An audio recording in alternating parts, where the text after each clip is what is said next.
Welcome in, everybody. I'm Reed Cowan. Another busy day on Capitol Hill where President-elect Donald Trump's picks to lead key positions once again make the round with lawmakers. Of course, we start talking about Pete Hegseth. He's back from meetings, but also Kash Patel, Trump's pick to serve as director of the FBI, and Tulsi Gabbard, nominee for director of national intelligence, also making the rounds on the Hill. So let's go live to Associated Press Chief White House correspondent Zeke Miller. Zeke, good to have you with us on a Monday, my friend. Let's first start with Tulsi Gabbard. This is interesting because with all of the headlines coming out of Syria, we cannot forget she famously traveled to Syria with Bashar al-Assad, and her comments about the dictator, they've been widely criticized.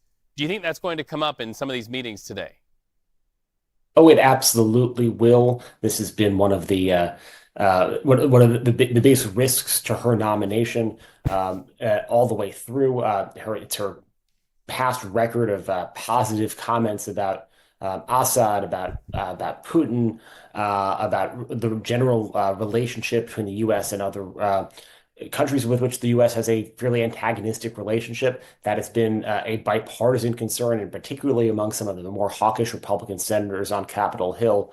It is absolutely certain that's going to come up, and the fall of Assad's government in some ways puts that issue that had sort of been on the back burner, something that maybe people in Washington talked about, but wasn't something that was super well known, puts it back into the forefront of the national conversation. Certainly, U.S. policy towards Syria and where the former Congresswoman is on that is something where not a lot of Republicans are, and so they're going to have a lot of questions for her on it. Yeah, intense white-hot spotlight now, especially given those headlines out of Syria. I also want to ask you about Pete Hegseth. He begins yet another week. Does this week look more positive than last week to him? And what are the margins as he knocks on doors with supportive lawmakers? Certainly from this time today, from where it was last week, things are looking up. And the critical vote everybody's looking to is the Iowa Senator Joni Ernst, who's spoken openly about her history of sexual assault in the military. She's a fairly influential voice and is generally considered somebody who would otherwise vote fairly in lockstep with President-elect Donald Trump's nominee slate. So if she were to defect, that would be a big concern. Last week, that seemed to be teetering. And now she's publicly said she wants to give him a hearing, which means that keeps his nomination potentially alive for another month and a half until those confirmation hearings kick off in earnest. That's not a guarantee that she will vote for him. He is certainly not out of the woods yet. And lawmakers have a lot of questions for him about his capabilities and preparedness to take on that massive role. But certainly from where he was last week, where it looked like a little bit of a nomination death watch, he is maybe a second lease on life. Yeah, and we know last week Pete Hegseth famously canceled his interview with Josh Hawley, who also says, similar to what Joni Ernst says, give him a hearing. Let's talk about Liz Cheney. She is firing back at a weekend interview done by President-elect Donald Trump on network TV. What did she have to say, and what was that in response to?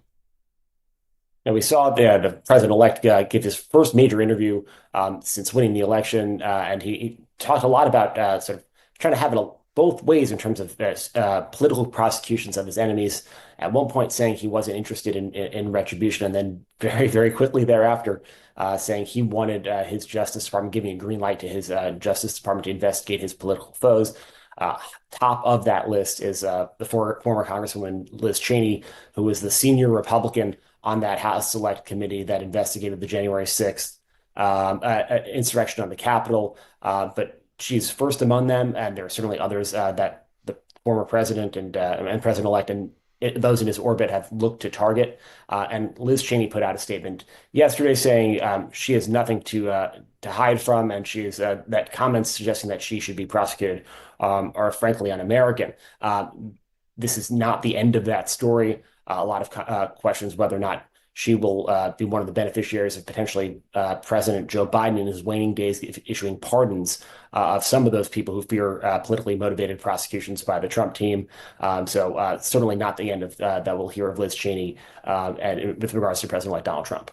A report as tidy as his bookshelf. Zeke Miller, Chief White House correspondent for the Associated Press. Thanks for spending time with us today.